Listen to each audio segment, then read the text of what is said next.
He thought attacking the judge would break the courtroom's power structure, but Judge Ellis's response left him, and everyone else, speechless.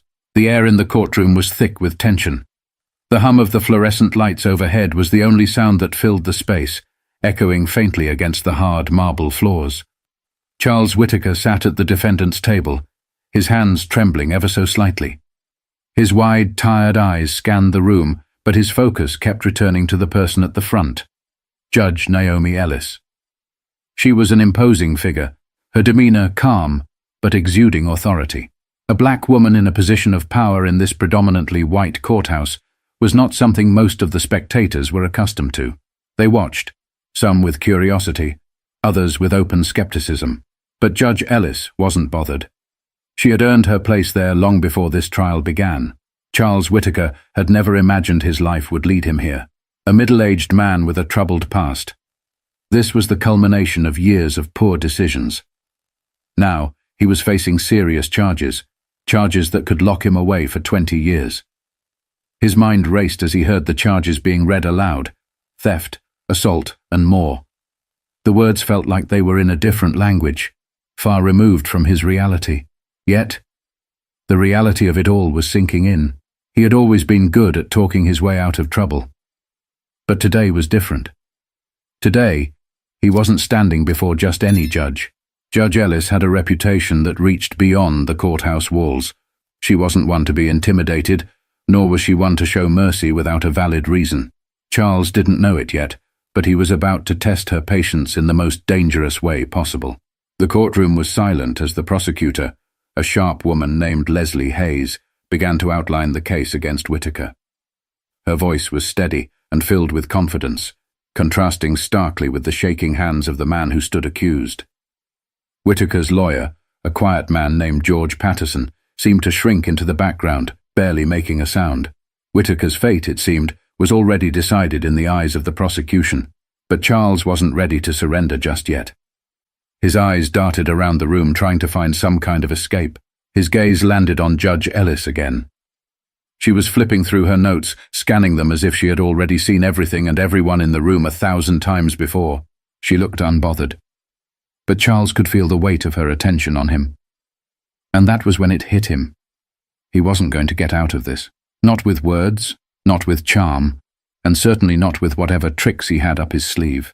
Whittaker's anxiety grew by the second. Sweat began to form on his brow, despite the coolness of the courtroom. He wiped it away, his gaze darting nervously between the prosecutor and Judge Ellis. He was a man backed into a corner, with nowhere to turn. The stakes were too high, and his options too few. As the prosecutor continued to speak, Charles's mind started to spiral. The pressure was unbearable, and for a fleeting moment he entertained the idea of simply walking out of that courtroom and running, but he knew it was too late for that. The trial was already underway, and his fate was in the hands of this woman, Judge Naomi Ellis. But little did he know, the next few moments would set the stage for an unimaginable turn of events. The courtroom felt colder as the minutes dragged on. Every word spoken by the prosecutor seemed to inch Charles closer to the inevitable. The evidence against him was mounting. Surveillance footage of his alleged theft, eyewitness testimonies of his violent outbursts, and his own criminal record, which was beginning to feel like a thick, unending list of mistakes, had all but sealed his fate. Charles couldn't focus on the details anymore. His mind was clouded with panic. He couldn't think straight. His heart thudded against his chest like a drum, drowning out everything else. He glanced over at his lawyer, George Patterson, who was scribbling notes in a pad, offering nothing but the faintest nods in his direction. There was no comfort to be found in the man who was supposed to defend him. Judge Naomi Ellis remained impassive, a silent observer, yet her presence weighed heavily on Charles. He couldn't help but wonder how she could sit there with such poise. Didn't she see what was at stake here? Didn't she know how desperate he was? To her, he was just another case. But to him, this trial was everything. As the prosecutor, Leslie Hayes, spoke about the severity of the crimes, Charles's mind began to race. His life was in tatters. How had it come to this? How had he ended up in a courtroom with his future hanging by a thread? A thought crossed his mind. What if he could get out of this? What if, in the chaos, he could find a way to escape? But escape wasn't possible. Not now. Not here. The courtroom fell into a tense silence as the prosecutor turned to present the final piece of evidence. Charles's last encounter with a store clerk who had been assaulted in one of the thefts. The victim was set to testify in a few minutes, and Charles could feel the crushing weight of their testimony already. "I think we're ready to hear from the defendant now." Judge Ellis's voice broke the stillness, sharp and commanding. She addressed the room as though there was no room for hesitation. Charles's throat went dry. He had been hoping to avoid speaking, but now his moment had come. His lawyer gave him a slight nudge, his expression unreadable. He stood, trying to push the fear back into the corners of his mind.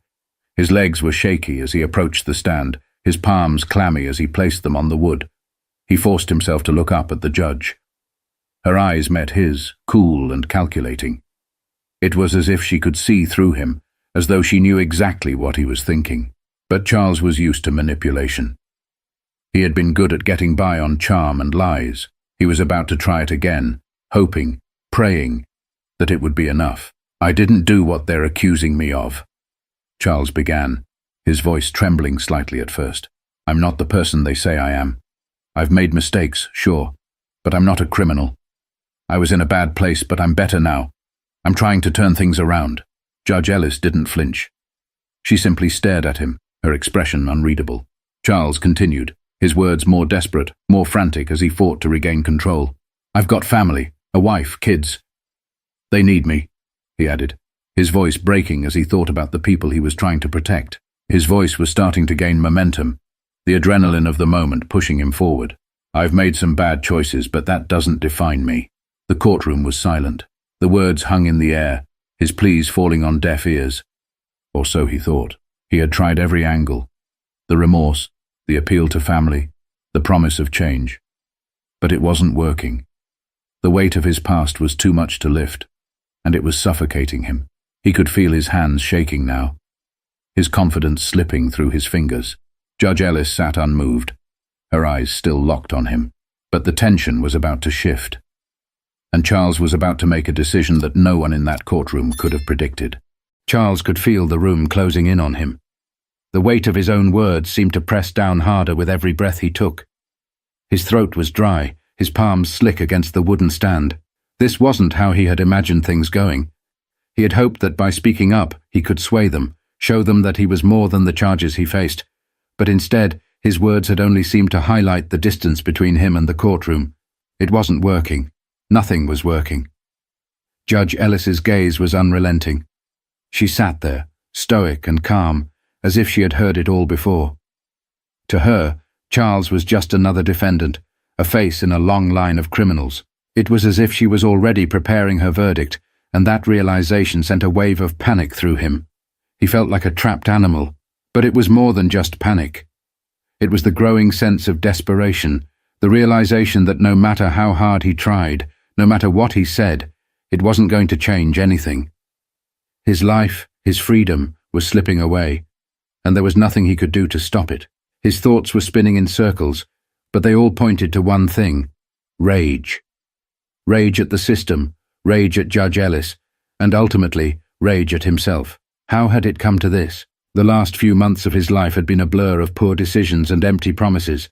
But now, here in this moment, it felt like his entire existence was about to be erased. The finality of it all was too much to bear. The prosecutor, Leslie Hayes, was speaking again.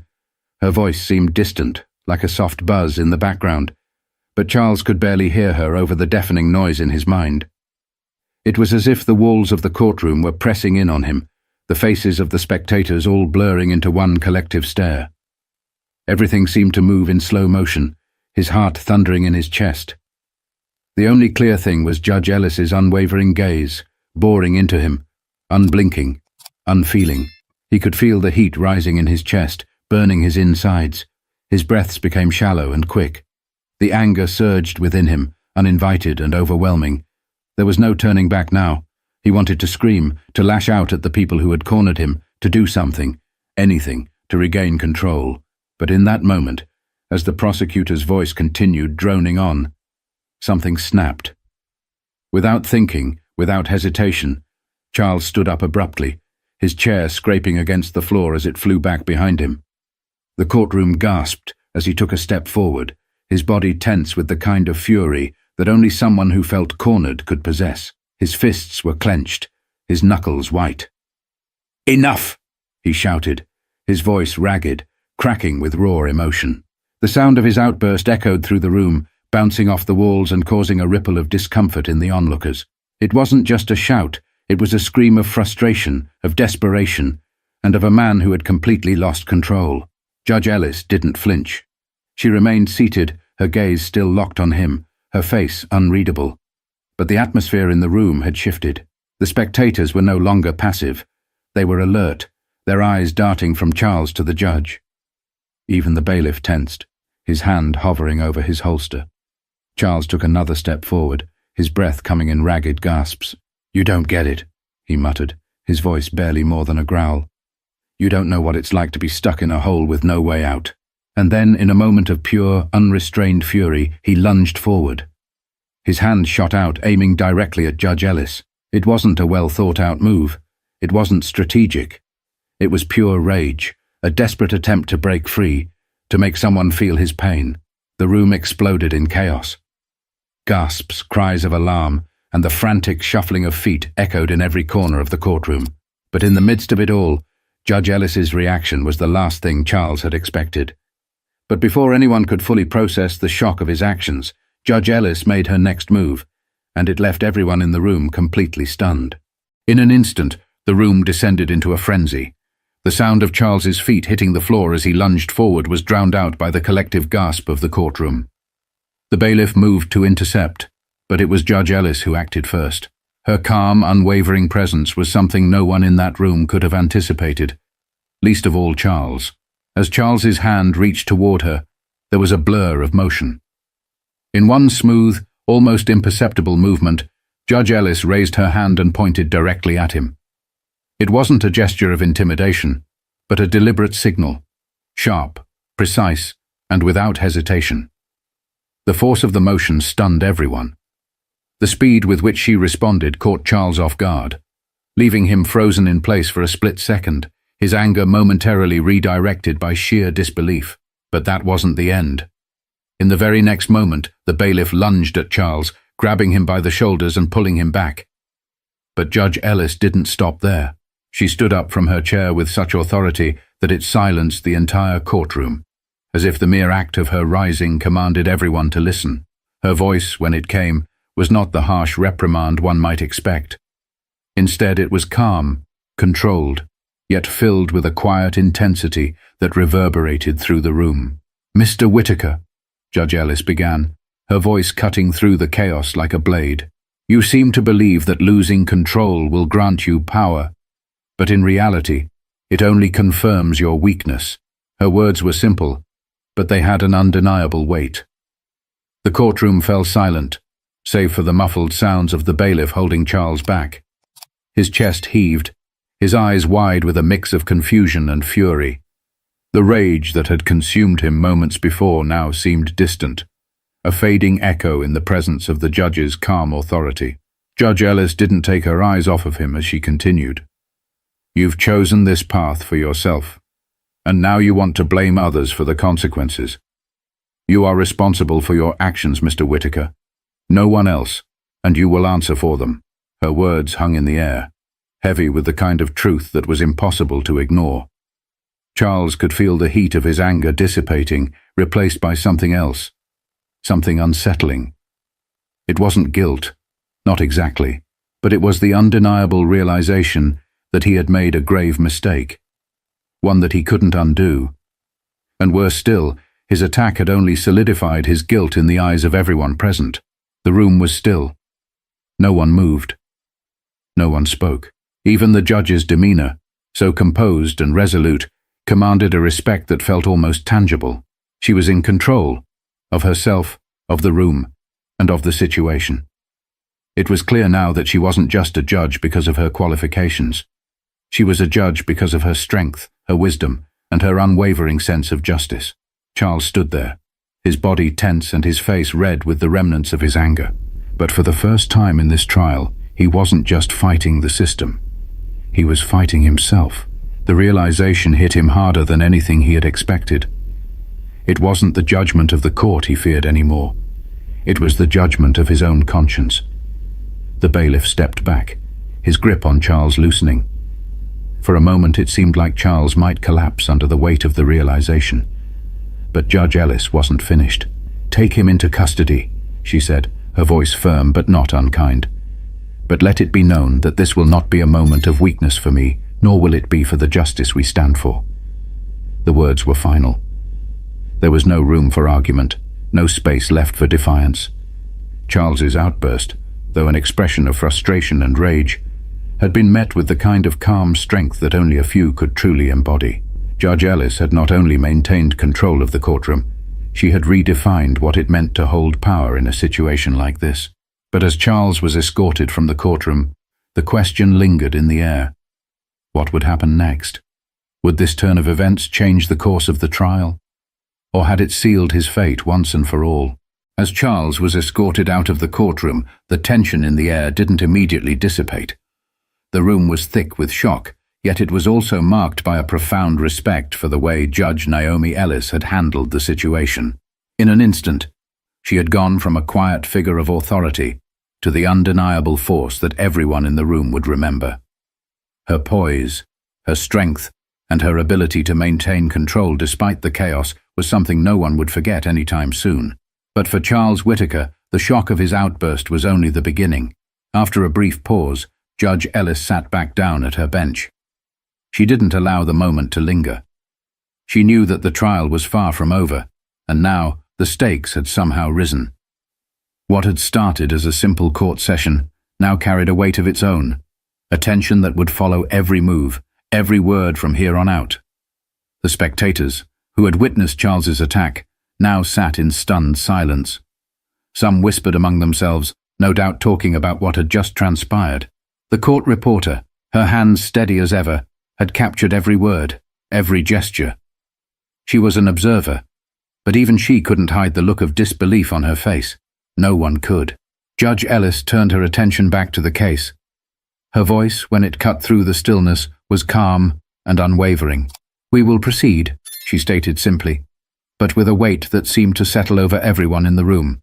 "The actions of Mr. Whittaker will not deter this court from its duties. We are here for justice, and that is what will prevail." The words were clear. This was not about one man's outburst. This was about something larger. Justice in its purest form was bigger than any one person, any one trial, and she would ensure that it would be served, no matter the cost. But the courtroom wasn't the same anymore. The energy had shifted. The respect for Judge Ellis was palpable, but so was the fear. Charles's attempt to break the order of the room hadn't only failed, it had inadvertently united everyone under the banner of the law. It was as if they had all been reminded, in that brief moment of chaos, what real power looked like. As the prosecutor, Leslie Hayes, regained her composure, she spoke again, her voice still firm, but now carrying a slight edge. "Your Honor," she began, "we would like to proceed with the next witness. The victim in Mr. Whittaker's most recent assault is prepared to testify." Judge Ellis nodded once, her gaze never leaving the prosecutor. She was resolute. "Proceed," she said, her words clipped but unmistakable. The courtroom was still electric with the remnants of the chaos, but as the victim took the stand, the reality of the trial set back in.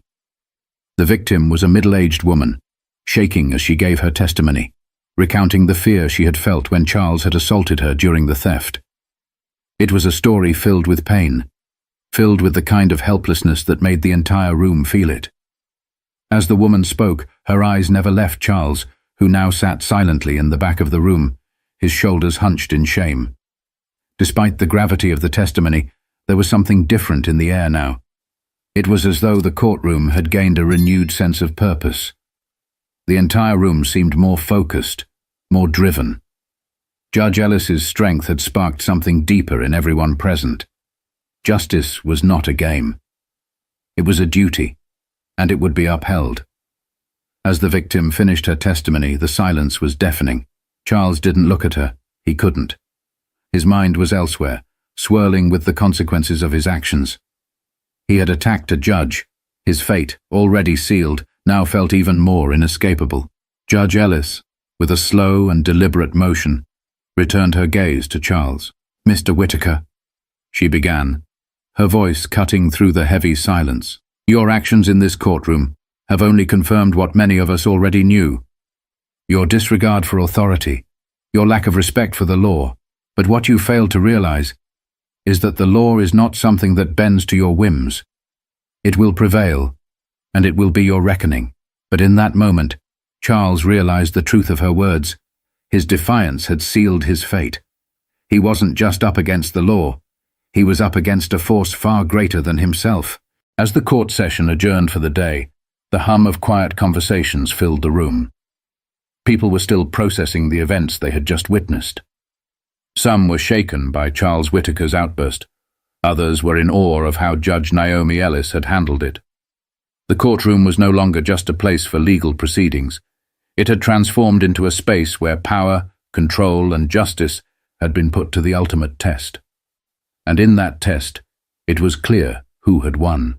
Charles was taken into custody, his body still tense with the aftermath of his rash actions. The anger that had driven him just hours before was now replaced with an unsettling silence. His thoughts raced, but no matter how fast his mind moved, there was no escaping the consequences of what he had done. He had attacked a judge, something that not only deepened the charges against him, but also turned the trial into something entirely new. He had become the embodiment of his own worst fears, a man out of control, trapped in the very mess he had created. As he sat in the holding cell, he replayed the events over and over in his mind.